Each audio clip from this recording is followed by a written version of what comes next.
भैरबकुंड इको tourism and conservation ससाइटिनि मोनसे बाखनायजाथाव हाबाफारि गिबि खेबनि थाखाय देग्लायनि मेट्रिकआव उथ्रिसारनाय सा 73 फरायसाफोरखौ बरायदों भैरबकुंडनि पिकनिक स्पटआ। थारैनो भैरबकुंड इको टूरिज्म एंड कन्जर्वेशन ससाइटिया पिकनिक स्पटखौल' गोसो होआलासिनो सोलोंथाइनि फाउन्डेशनखौबो गोगोम गायसननायनि थांखिजों गोबां फरायसाफोरखौ बरायदों। मख'नो गोनांदि भैरबकुंड ओनसोलनि हारि बिजों फारागथि खालामालासेनो खमैबो सा 73 फरायसुला फरायसुलिफोरखौ मान होनानै बरायदों भैरबकुंड इको टूरिज्म एंड कन्जर्वेशन ससाइटिया। ससाइटिनि आफादगिरि दिदोम दैमारिया फोरमायनाय बादिब्ला बे ससाइटिया भैरबकुंड पिकनिक स्पटखौ सामलायनानै माबा मोनसे लानानैल' थायो बिदि नङा। बबेखानि ओनसोलनि फरायसाफोरनि जौगानायनि फारसेबो हाबा मावदों आरो गोबां बिथिङाव मदद होबोदों। फरायसाफोरखौ गिबियै बरायनाय हाबाफारियाव गाहाय आलासि महरै बाहागो लादों उदालगुरि जिल्ला बर' थुनलाइ आफादनि नेहाथारि पदत बसुमतारिया। बेजों लोगोसेयैनो उदालगुरि जिल्ला एबसुनि लेङाइ बुंथिगिरि मोनसिं ब्रह्म आरो सनाइ दख'रा एबसुनि आफादगिरि सुकुराम बर'आबो बरायनाय हाबाफारियाव बाहागो लादों। खुलुमबाय। दिनै जोङो भैरबकुंड इको टूरिज्म एंड कन्जर्वेशन ससाइटिनिफ्राय जोङो भैरबकुंड एरियायाव जोंहा जितु मेट्रिक पास जानाय केन्डिडेट गोबां सुबुङा मा होनो बुङो जोंनि भैरबकुंड ओनसोलाव जे फरायनाय गैया जाम्बा जाम्था दङ होननानै।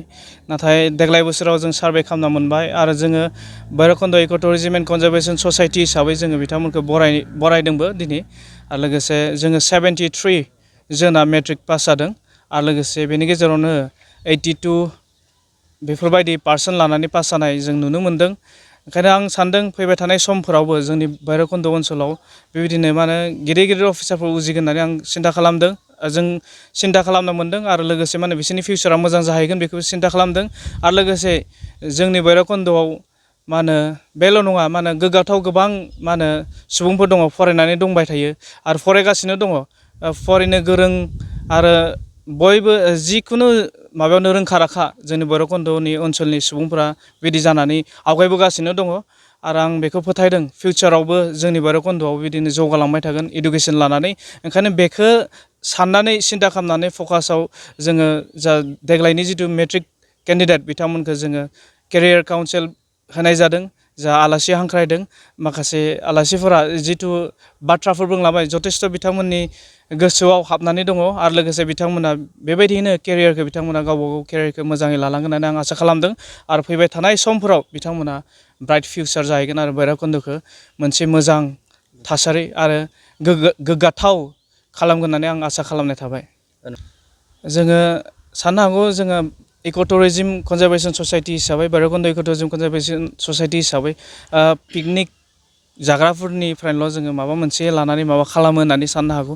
नाथाय दिनै जों बुंनो सानदों बेखौल' जों मावनायखौ जोङो थांखि लायाखै। जोंनि थांखिया जादों मानो भैरबकुंड ओनसोलाव जोङो फोसाबलांनो ससाइटिखौ जों फोसाबलांनो जों बेखौबो जोङो थांखि लादों। मानो होनबा ससाइटिखौ फोसाबब्लासो जोङो भैरबकुंडखौ जों फोथांना लाखिनो हागोन। ओंखायनो जोंहा गोबां थांखिफोर दङ आरो बिदिनो जोङो मोनफा मोनफा जों मावलांगोन। जि थांखिफोरखौ जोङो जोंनि हानाय बायदि जों मावनो नाजालांबाय थागोन आरो जोङो बेबायदिनो भैरबकुंडनि ससाइटिफोरखौ जोङो सापर्ट खालामगोन आरो माखासे बिथिंफोराव जोङो हेल्पबो खालामगोन। फिउचाराव मा थांखि दं फरायसाफोरखौ लानानै? फिउचाराव ओनसोलखौ लानानैथ' जोङो फिउचाराव जोङो मा होनो भैरबकुंड ओनसोलखौ जोङो मोनसे मोजां थासारि आरो लोगोसे मा होनो गोग्गाथाव माने बयबो गासैबो बिथिङाव मा होनो रावबो मा होनो चेलेन्ज खालामनो हायै बायदि मोनसे मा होनो गोगोम खुन्था बायदि जोङो फाउन्डेसनखौ जों खालामनो नागिरदों। आरो लोगोसे बे फाउन्डेसना जाबाय मा होनो स्टुडेन्टफोरखौ जोङो मा होनो गोग्गाहै आरो गोगोमै जोङो मोजां केरियार होनानै जुदि जोङो सापर्ट होनानै मा खालामनो हायोब्ला जों बे फाउन्डेसना स्ट्रं जायोब्ला फाउन्डेसनखौ रावबो देफायनो हानाय नङा सिफायनो हानाय नङा। ओंखायनो मा होनो जोङो फाउन्डेसनखौनो जों स्ट्रं खालामग्रोनो थाखाय जों नाजादों। ओंखायनो दिनै जोङो मेट्रिक केन्डिडेट जायखौ बुङो मा होनो देवना बारनाय देवना बारखांनानै बिथांमोननि फिउचारा होमबासो स्टार्ट जाहैयो माखासे एम इन लाइफफोरा। दा नैबेखौ लानानै जोङो सिन्था खालामनानै जों बे खामानिफोरखौ मावदों।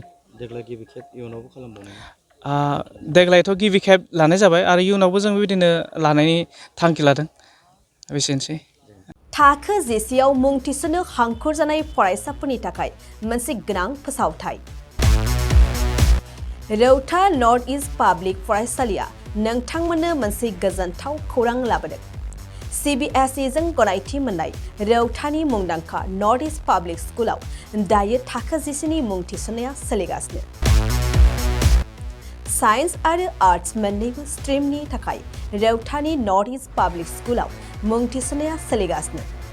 बे फरायसालियाव थाखोनि फराफारि आयदा फोरोंथायजों लोगोसेयैनो JEE NEET CUET engineering medical entrance आनजादनि थाखाय उफ्रा फोरोंथायबो होनाय जायो। बे फरायसालियाव बिजाब बाख्रि, फरायसाफोरनि थाखाय हस्टेल आरो गेलेनाय, मोसानाय बायदि बायदि केरिकुलार एक्टिभिटिसनि सुबिदा दं।